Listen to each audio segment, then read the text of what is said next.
Logan was just fresh off of his mission playing football at Weber, and my cousin was like, you need to go on a date with my companion. They served together.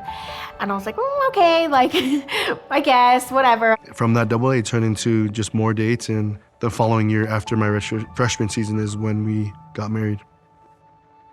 We were in St. George playing Utah Tech. So I was sitting there and I was like, ooh, I don't feel too good. Can't be anything too crazy. Maybe I'm just coming down with something. And that one little sickness turned into every single day, headaches every single day, just not feeling good every day. And I was like, I can't be pregnant. We had planned that, we'll plan for kids later on in life. 3 weeks after feeling sick, I took the test that I was pregnant. And our lives were kind of put on a pause right there. We were like, wait, we weren't expecting this. What do we do now? What do we do from here? Salai was the breadwinner for our family. She was making the money and helping us to stay where we were at. I was a full-time football player in college, student athlete. And once she got pregnant, she wasn't able to work anymore. She got like really, really sick. I could not even stand the smell of my apartment that we lived in Farmington. The only place that I could handle somewhat was being at my parents' house, which was here in Provo. So when I would go to my parents' house in Provo, Logan still had to make it to practice and to weights on time. So Logan would commute from Provo to Ogden every single day, just about. It made me kind of feel selfish that I was choosing football over my family. And it was a decision that had to be made if I wanted to keep going down this path or if I was going to take care of my responsibilities and my new role as a father. We prayed on it, we fasted, we went to the temple, and the number one decision was we weren't meant to be there anymore. And so with that, Logan knew that might be the end of his football career.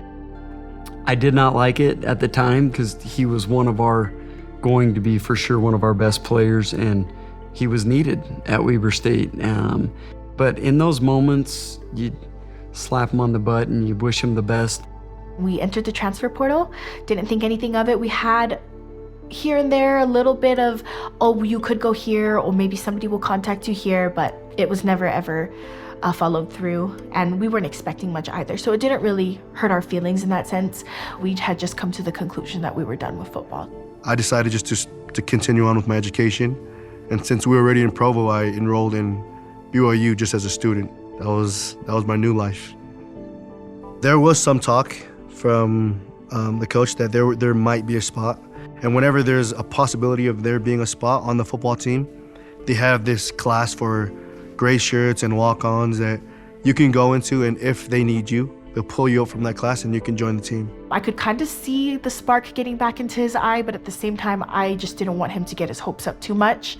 Just kind of being the level-headed one on the side, I was just like, you know what, this is a great opportunity, but also what we got going is good as well. Don't feel like if this doesn't happen, that the world is over. So that's where it started. Then he just kept going to that class. You get really anxious when it comes fall camp time. If you're called up, it would be at fall camp. And if not, then yeah, you're most likely not going to be on the team. That Friday, I think it was a Friday, we were pretty nervous because we were expecting him to get that call, or get pulled to the side and say, hey, you made the team. Join us in fall camp on Monday. And it never came.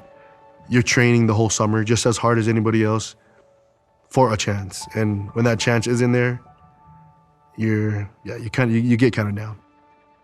We talked about it. He said, you know what? I tried my best. I said, yes, you did. And we have so much more to accomplish in life, so it's going to be good regardless. And we just went about our life for that weekend. Monday morning came around, and I got a text from the defensive coordinator for BYU at that time. Hey, we had somebody go down, and we need somebody to fill in. We can get you all suited up, get your gear ready. We have a locker for you. We start up tomorrow. And when I saw that, I couldn't believe it. It was just like a miracle. We were gonna continue on our lives with whatever the Lord had in store for us from then on. That's what we were expecting, and I guess he had different plans for us. We already know what it feels like to be at the bottom. I feel like that's where we were for the last few years. We can only go up from here. And so going into fall camp, he knew he had something to prove. I was about 7th on the depth chart, and I just had the mindset of, all right, just get to work. By the end of the camp, I moved up to 3rd string. And then by the 3rd game, I was named the starter. That's the thing I love about him is nothing's been given to this kid. He's had to earn it the whole way. He bet on himself. He came down here, did great things, got on the field, and now has become one of our best players.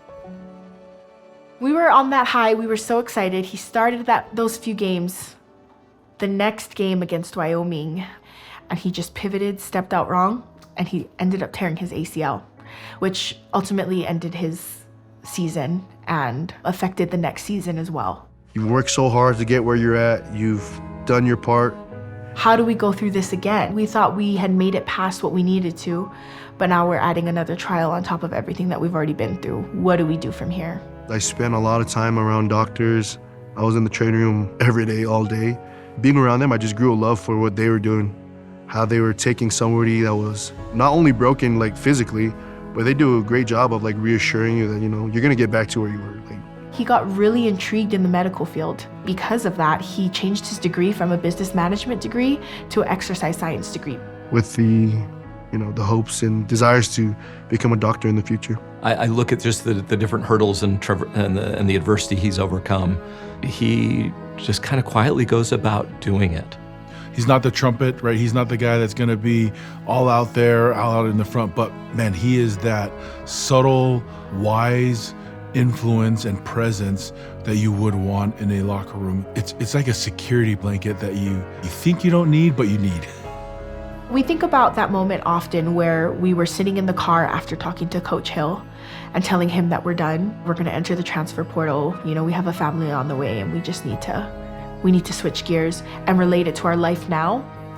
And it truly is just like Heavenly Father's way. Nothing that we did was ever our way. It was always going to be what Heavenly Father wanted for us. Wouldn't do it any other way, honestly. God never makes a mistake. And that's something that I've been able to understand and realize from my own life. Just seeing where I've been and where I am now has all came from people that have been placed in my life, situations, trials, triumphs. Yeah, there's just so much more that Heavenly Father has in store for me that I just don't know at the moment. Just do what I've been doing. Just trust and put my head down and start working.